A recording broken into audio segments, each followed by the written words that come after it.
In this tutorial in CyberLink PowerDirector, I'd like to show you how to adjust a picture-in-picture when you do not want it square, horizontal, and vertical to the screen. You might want to angle the picture. You might want to rotate the picture. Let me show you a couple of examples. I'm going to take this TV sitting on the sidewalk and drag this to my timeline, put it in track number 1. And then I'm going to take this image of the trees outdoors and drag it to track number 2. So what I want to do, I want it to look like the image below is actually playing inside of the television. There are a couple things I need to do. First of all, I'm going to move my playhead so I can see them both. Now I'm going to take my top image, remember the higher the numbered track, the more it's in the front, and I'm going to resize it a little bit because I want it to be looking like it's on this television here. Now it is, but it's square. There's something else I'm going to have to do here. Now when I go to manipulate this, it's a little bit easier. Here's a trick I've learned. I'm going to double click on the image, the front image, and just temporarily I'm going to dial down the opacity so I can see a little bit what's behind it. Now in some cases you might have to actually crop the image, and we can show you how to do that as well, but we won't do that for now.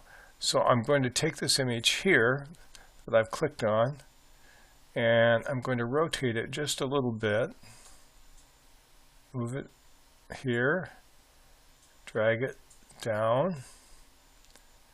Okay, and now I'm going to click not on the white dot, but on the blue dot inside the white dot. You get the very small crosshairs. And what that will allow me to do, at least to some small degree, will be to skew the image. I'll click over here.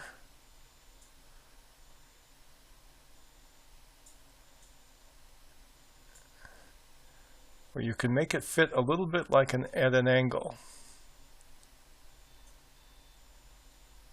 Now we have a rounded screen, so it's a little difficult, but at least this gives you an idea. And then I'll go back and turn it to full opacity again. And when I go to preview this in my play mode, it's not perfect, but it's close. It almost looks like the picture you see, it'll be moving in a moment, is running off this TV that isn't even plugged in. So that's an example of how to begin to tweak it in that sense. Let me show you a slightly more common example. I'll cancel all this. I don't want to save what I've done here. Now I'm going to go into my picture-in-picture room and click on an object. The object I want is called multiple frame. I'll click on that, and I'm going to pick my Polaroid tree and drag it into the background. So now I have my Polaroid tree. Now I'll highlight my image on track 2 and we'll make it a bit smaller.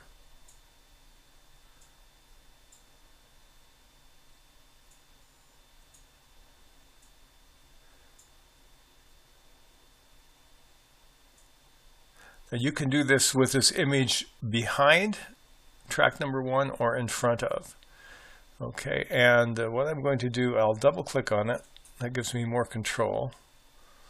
And that will allow me to change the opacity, dial it down again so I can see what I'm looking at for size. Click it right about there. Then we'll click on our little rotation button. Rotate it a little bit.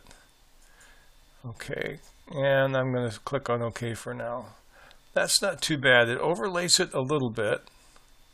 So I'm going to make it a little smaller yet. That's not too bad. Let's see what that looks like. That kind of works. So again, what I can do is I can take this movie as it is.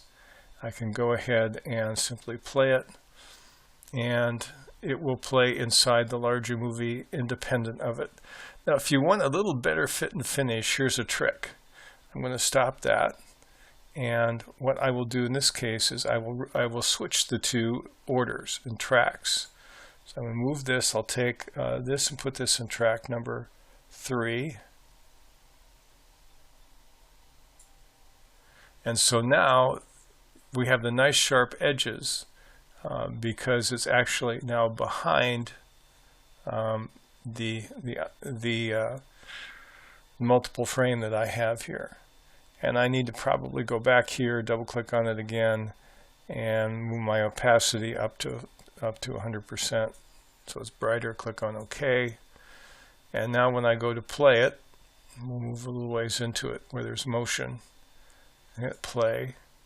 What I can do for a little insurance, I could click on here, and now I can make it actually bigger than the frame if I want to. If I can get it a little straighter. That's better yet. Okay, click on OK. And now it's masked as you might expect. Go over here and click on my play. And so now it looks really, really good. So it's better if you have the picture in the layer underneath than in the layer in front, especially if you have nice sharp edges.